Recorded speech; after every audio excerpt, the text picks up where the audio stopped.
ರಾಜಕೀಯ ಒಂಥರ ಚದುರಂಗದ ಆಟ ಇದ್ದ ಹಾಗೆ. ಯಾವುದೇ ರಾಜಕೀಯ ಪಕ್ಷದಲ್ಲಿ ಆಂತರಿಕ ಕಲಹ, ಭಿನ್ನಾಭಿಪ್ರಾಯ, ಭಿನ್ನ ರಾಗ, ಭಿನ್ನ ಮತ, ಭಿನ್ನ ಸ್ವರ ಇದ್ದೇ ಇರುತ್ತದೆ. ಕೆಲವೊಂದು ಪಕ್ಷಗಳಲ್ಲಿ ತಮ್ಮ ಆಂತರಿಕ ಕಲಹಗಳನ್ನು ಶಮನಗೊಳಿಸ್ತಾರೆ, ಡ್ಯಾಮೇಜ್ ಕಂಟ್ರೋಲ್ಗೆ ಮುಂದಾಗ್ತಾ ಇರ್ತಾರೆ. ಆದರೆ ಮತ್ತೆ ಕೆಲವು ಪಕ್ಷಗಳಲ್ಲಿ ಡ್ಯಾಮೇಜ್ ಕಂಟ್ರೋಲ್ ಮಾಡಲಿಕ್ಕೆ ಎಷ್ಟೇ ಮುಂದಾದರೂ ಕೂಡ ಕೆಲವೊಂದಿಷ್ಟು ನಾಯಕರು ತಮ್ಮ ಪಕ್ಷದ ವಿರುದ್ಧವಾಗಿಯೇ ಹೇಳಿಕೆಗಳನ್ನು ಕೊಡ್ತಾ ಇರ್ತಾರೆ. ತಮ್ಮ ಪಕ್ಷದ ಹಿರಿಯ ನಾಯಕರ ವಿರುದ್ಧವಾಗಿಯೇ ಆಗಾಗ ಸೆಟೆದು ನಿಲ್ತಾ ಇರ್ತಾರೆ. ಇನ್ನೊಂದು ಕಡೆ ಈ ಭಿನ್ನ ರಾಗ ವೈಷಮ್ಯಕ್ಕೆ ಸಾಕಷ್ಟು ಕಾರಣಗಳು ಕೂಡ ಇರ್ತವೆ. ಈಗ ಅಂಥದ್ದೇ ಒಂದಿಷ್ಟು ಭಿನ್ನಾಭಿಪ್ರಾಯಗಳು ರಾಜ್ಯ BJP ಪಾಳ್ಯದಲ್ಲಿ ಎದುರಾಗಿದೆ. ಒಂದು ಕಡೆ ಬಸನಗೌಡ ಪಾಟೀಲ್ ಯತ್ನಾಳ್ದು ಒಂದು ಬಣ ಆದರೆ BJP ರಾಜ್ಯಾಧ್ಯಕ್ಷ BY ವಿಜಯೇಂದ್ರದ್ದು ಮತ್ತೊಂದು ಬಣ ಆಗ್ತಾ ಇದೆ. ಹಾಗಾಗಿ ಇಲ್ಲಿ BY ವಿಜಯೇಂದ್ರ ಜೊತೆಗೆ ಯಡಿಯೂರಪ್ಪನವರು ಕುಟುಂಬ ರಾಜಕಾರಣ ಮಾಡ್ತಾ ಇದ್ದಾರೆ ಅಂತ ಬಹಳ ದಿನಗಳಿಂದಲೂ ಕೂಡ ಬಸನಗೌಡ ಪಾಟೀಲ್ ಯತ್ನಾಳ್ ಒಂಥರ ಭಿನ್ನಾಭಿಪ್ರಾಯಗಳನ್ನು ತೋರಿಸ್ತಾ ಇದ್ದರು.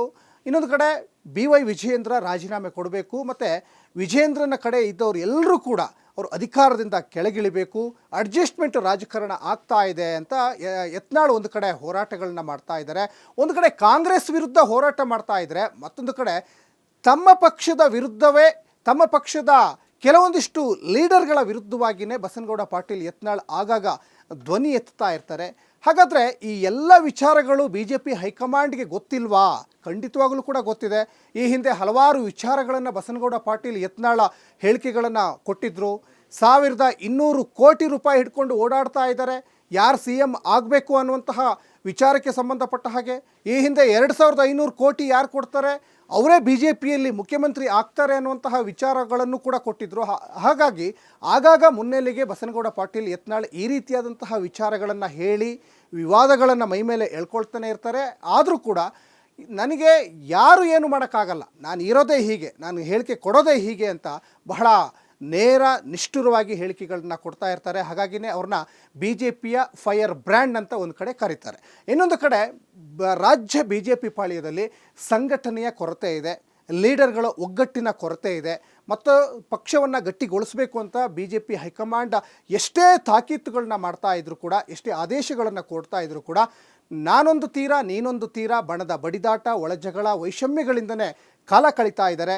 ಇನ್ನೊಂದು ಕಡೆ ಈ ವಕ್ಫ್ ವಿಚಾರ ಈಗೇನು ಸಾಕಷ್ಟು ಸುದ್ದಿ ಆಗ್ತಾ ಇದೆಯಲ್ಲ, ಈ ವಕ್ಫ್ ವಿಚಾರದಲ್ಲಿ ರಾಜ್ಯ BJP ನಾಯಕರು ಒಗ್ಗಟ್ಟಿನ ಬಲಪ್ರದರ್ಶನ ಮಾಡ್ತಾ ಇಲ್ಲ, ಕಾಂಗ್ರೆಸ್ ವಿರುದ್ಧ ಹೋರಾಟ ಮಾಡ್ತಾ ಇದ್ದಾರೆ. ನಮ್ಮ ಉದ್ದೇಶ ಒಂದೇ, ಕಾಂಗ್ರೆಸ್ ಪಕ್ಷವನ್ನು ಮಣಿಸಬೇಕು, ವಕ್ಫ್ ವಿಚಾರದಲ್ಲಿ ರೈತರಿಗಾಗಿರುವಂತಹ ಅನ್ಯಾಯವನ್ನು ನಾವು ತಡಿಬೇಕು. ಆದರೆ ಹೋರಾಟ ಯಾವ ರೀತಿ ಆಗ್ತಾ ಇದೆ ಅಂದರೆ, ಇಲ್ಲಿ ಬಣದ ಬಡಿದಾಟದ ವಿಚಾರವನ್ನು ಮುಂದಿಟ್ಕೊಂಡು ಬಸನಗೌಡ ಪಾಟೀಲ್ ಯತ್ನಾಳ್, ರಮೇಶ್ ಜಾರಕಿಹೊಳಿ, ಅರವಿಂದ ಲಿಂಬಾವಳಿ ಹೀಗೆ ಸಾಕಷ್ಟು ಜನ ಲೀಡ್ರುಗಳು ಒಂದು ಬಣ ಆಗಿ ಕಾಂಗ್ರೆಸ್ ವಿರುದ್ಧ ಹೋರಾಟ ಮಾಡ್ತಾ ಇದ್ದಾರೆ. ಮತ್ತೊಂದು ಕಡೆ ಯಡಿಯೂರಪ್ಪನವರ ಪುತ್ರ BY ವಿಜಯೇಂದ್ರ ಏನಿದ್ದಾರಲ್ಲ, ಆ ಬಣದಲ್ಲಿ ವಿಜಯೇಂದ್ರ ಇದ್ದಾರೆ, ರೇಣುಕಾಚಾರ್ಯ ಇದ್ದಾರೆ, ಮತ್ತು ಸುನೀಲ್ ಕುಮಾರ್ ಇದ್ದಾರೆ. ಹೀಗೆ ಸಾಕಷ್ಟು ಜನ ಮತ್ತೊಂದು ಬಣದ ಬಡಿದಾಟ ನಡೀತಾ ಇದೆ. ಯಾಕಂದರೆ ಪಕ್ಷ ಸಂಘಟನೆ, ಪಕ್ಷದ ಒಗ್ಗಟ್ಟು ಇವರು ಕಾಂಗ್ರೆಸ್ಸಿಂದ ನೋಡಿ ಕಲಿಬೇಕಾಗ್ತದೆ.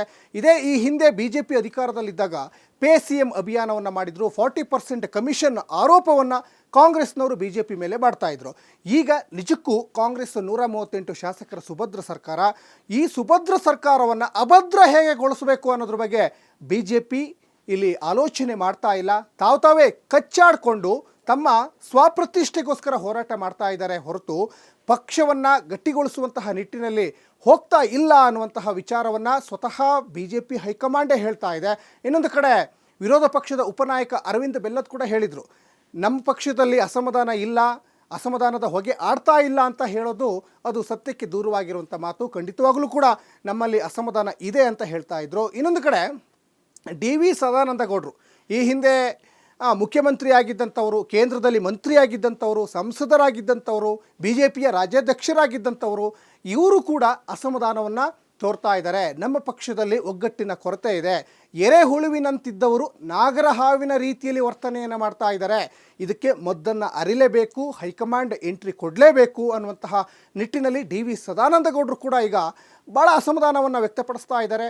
ಇನ್ನು ವಿರೋಧ ಪಕ್ಷದ ಉಪನಾಯಕ ಅರವಿಂದ್ ಬೆಲ್ಲದ್ ಕೂಡ ಅದೇ ದಾಟಿಯಲ್ಲಿ ಮಾತಾಡ್ತಾ ಇದ್ದಾರೆ. ಇನ್ನೊಂದು ಕಡೆ ಬಸನಗೌಡ ಪಾಟೀಲ್ ಯತ್ನಾಳ್ನ ಪಕ್ಷದಿಂದನೇ ಉಚ್ಚಾಟನೆ ಮಾಡಿ ಅಂತ ರೇಣುಕಾಚಾರ್ಯ ಕೂಡ ಪ್ರಸ್ತಾಪವನ್ನು ಮಾಡಿದರು. ಹಾಗಾದರೆ BJP ಹೈಕಮಾಂಡ್ ಏನು ತೀರ್ಮಾನಕ್ಕೆ ಬರುತ್ತೆ? ಆಲ್ರೆಡಿ BJP ಹೈಕಮಾಂಡ್ ಈ ಹಿಂದೆ ಕೂಡ ರಾಜ್ಯಕ್ಕೆ ಬಂತು. BJP ಹೈಕಮಾಂಡ್ ಬಂತು, RSS ಲೀಡ್ರು ಕೂಡ ಬಂದರು. ಮೂಢ ಹಗರಣ ದೊಡ್ಡ ಮಟ್ಟದಲ್ಲಿ CM ಸಿದ್ದರಾಮಯ್ಯನವರ ವಿರುದ್ಧವಾಗಿಯೇ ಸಾಕಷ್ಟು ಆರೋಪಗಳು ಕೇಳಿ ಬರ್ತಾ ಇದ್ದಾವೆ.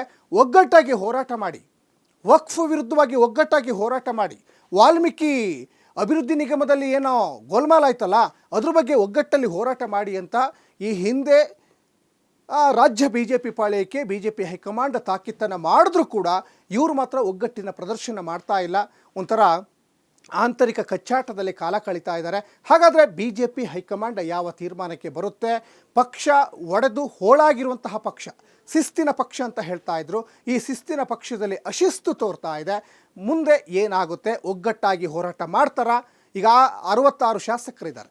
ಈ 66 ಶಾಸಕರು ಮುಂಬರುವಂತಹ ಚುನಾವಣೆಯಲ್ಲೇ ನಮ್ಮದೇ ಸರ್ಕಾರ ಅಧಿಕಾರಕ್ಕೆ ಬರೋದು ಅಂತ ಹೇಳ್ತಾ ಇದ್ದಾರಲ್ಲ, ಹಾಗಾದರೆ ಯಾವ ತಯಾರಿಯನ್ನು ಮಾಡ್ಕೊಳ್ತಾರೆ ಮುಂದಿನ ಚುನಾವಣೆಗೆ? ಎಲ್ಲವನ್ನು ಕೂಡ ಈಗ ಕಾದು ನೋಡಬೇಕಾಗಿದೆ. Ashwavega English News. Coming soon. Your channel, your voice, your trust.